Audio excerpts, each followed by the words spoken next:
Prej 6 vitesh, Faktori monitoron bashkitë në Shqipëri bazuar në 3 komponentë kryesor. Publikimi i informacionit në faqe zyrtare, jo me llafe, por me dokumente. Mbajtja e premtimeve elektorale, jo do bëjmë këtë, kemi bërë atë, por me fakte, dhe fondi social për grupet më vulnerabël. Përzgjedhja e bashkive është bërë në bazë të sfidave specifike lokale, zgjedhjeve të përgjithshme ose të pjesshme apo domosdoshmërisë për rindërtim. Për secilën bashki janë identifikuar 4 premtime kryesore, të cilat janë vënë në monitorim për të vlerësuar realizimin e tyre. Në 2019, kur Faktori nisi monitorimin e bashkive, opozita u tërhoq nga zgjedhjet dhe monitorimi i bashkive për zbatimin e transparencës sipas ligjit ishte vendimtare. Faktori mbështeti punën e saj në mënyrën se si bashkitë zbatojnë transparencën dhe mbajtjen e premtimeve elektorale. Po pse është e rëndësishme transparenca? Transparenca tek bashkitë është shumë e rëndësishme sepse lidhet ngushtësisht me qytetarët dhe me vendimarrjen e tyre në atë që bashkitë do e përkthejnë në të mira publike, në shërbime për qytetarët e tjerë. Ne kemi matur dhe indikatorët e transparencës kanë shërbyer që bashkitë po ashtu të rrisin përgjegjësinë ndaj qytetarëve, të rrisin llogaridhënien ndaj tyre dhe t'i bëjnë ata të ndjehen më shumë të përfshirë në vendimet që do merren në 4 vjeçarin që kryetarët e bashkisë kanë në mandatet e tyre. Por jo vetëm kaq. Në këto vite ne ndërtuam një grup të madh me gazetarë lokal që punojnë me të njëjtën metodologji e transparencës në çdo bashki. Punë gjatë, por ja ku jemi? Shkodra, Korça, Lezhë, Saranda dhe Durrësi, 100%. Bravo!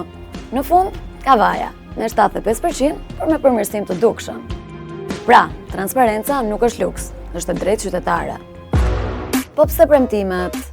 Në kohë fushatash, politikanët të premtojnë botën për vota, por mbajtja e tyre kërkon para, buxhete, planifikim dhe shumë punë. Ndaj, ne vendosëm të qëndrojmë me sy të hapur e veshët ngritur, për të parë nga afër nëse këto premtime do të mbaheshin ose jo gjatë viteve të mandatit të kryebashkiakëve. Kur vjen puna te premtimet, situata ndryshon. 87% të pambajtura. Në 2025 nga 40 premtime, 5 janë realizuar. 12 janë mbajtur pjesërisht, ndërsa 23 janë të pambajtura. Ndër vite, bashkitë nisën të kenë përmirësim tek zbatimi i ligjit të transparencës, por jo tek premtimet.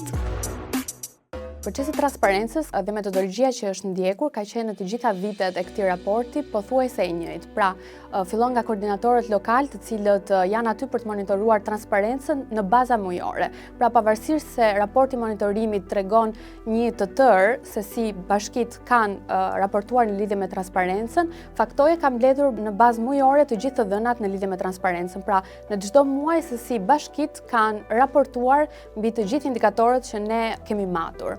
Pasi është bërë ky koordinim nga koordinatorët lokal, është bërë më pas edhe dërgimi një shkresë zyrtare tek çdo bashki në mënyrë që të ballafaqohen të gjitha indikatorët që ne kemi matur dhe në rast se ka përditësime nga ata, pas kësaj bëhet edhe një takim zyrtar në bashki në cilën ne takojmë përfaqësues të bashkisë në mënyrë që çdo paqartësi që ka ngelur të mund të përditësohet, të vendoset në raport ashtu siç bashkitë kanë shpallur në website apo në të tjera vende në bashki.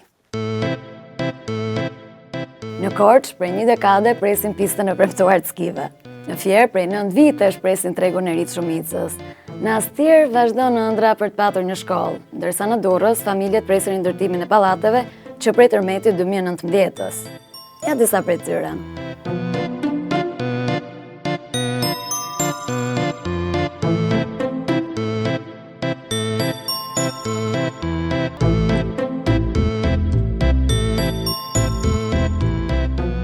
Do të bëjmë 5 shkolla në Astir që t'i ketë zili e gjithë dynjaja.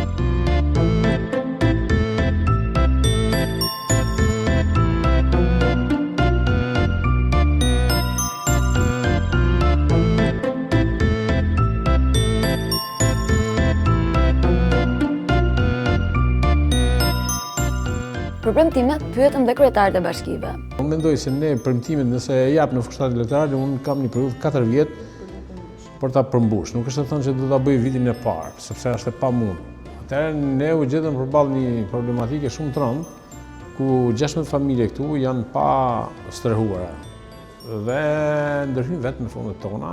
Është shumë e rëndësishme për ne gjithashtu edhe angazhimet që kemi marrë me qytetarët të çojmë ato deri në fund. Sigurisht mandati është 4 vjeçar dhe një kryetar bashkie i merr i bën premtimet e tij dhe i merr angazhimet për 4 vite, edhe pse ne që në vitin e parë kemi kërkesë në llogarisë nga ana e qytetarëve për të bërë të ditur çfarë është bërë me ato premtime. 4 vite nuk janë shumë, por nuk janë dhe pak për të bërë të mundur të realizojmë projekte të rëndësishme në qytetin e Durrësit. Ne vazhdojmë me një ecëri të mirë dhe për sa i përket investimeve dhe përtindjen e mbajtura, ku disa nga premtimet të cilat kanë qenë pjesë e fillimit të menaxhimit të Ministrisë të Bashkisë Shkodër janë mbaruar, disa janë proces, disa presin të vazhdojnë shumë shpejt. Për këtë besoj se jemi në një linjë të mirë me të njëjtit analizë dhe rezultate që kanë nxjerrë dhe faktore, pasi kurse mbi të tjera përsa i përket menaxhimit të mënyrës si operon Bashkia e Shkodër kundrejt medias, kundrejt qytetarëve vet dhe mënyrës funksionimit të saj. Janë në fazën finale të përfundimit, ndoshta mund të kemë të kalim afër, por dihet që natyra e ciklit punimeve në qytetin e Sarandës është aty që duhet të respektohet në sezonin turistik, por edhe kompanitë të cilat vijnë këto punime. Presim fundin e sezonit ose vitin 2027 dhe ndërkohë monitorojmë. Nevoja për buxhetim të shërbimeve vjen të jetë e madhe. Edhe pse këtë vit kemi 17% rritje të përtithjes fondit social. Kemi një rritje të numrit të bashkive të cilat kanë miratuar tashmë një plan vendor social dhe në të njëjtën kohë kanë pasur kapacitetet mjaftueshme për të aplikuar për të përfituar nga fondi social dhe janë përfituese të fondit social.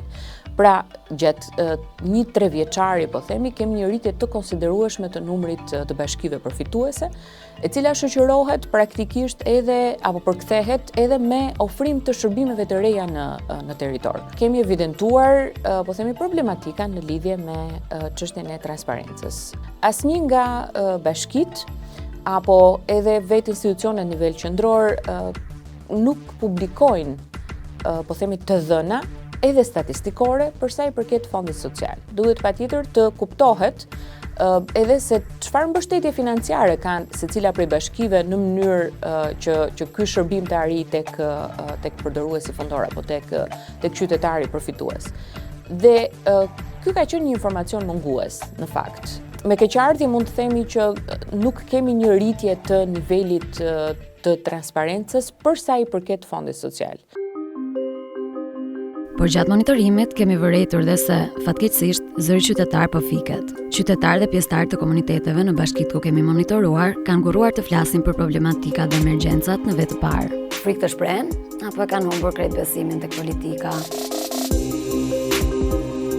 Raporti 2025 tregon, transparenca dhe mbajtja e premtimeve nuk ecën gjithmonë paralelisht. Ne, si qytetar, duhet të kërkojmë të dyja, fakte dhe rezultate.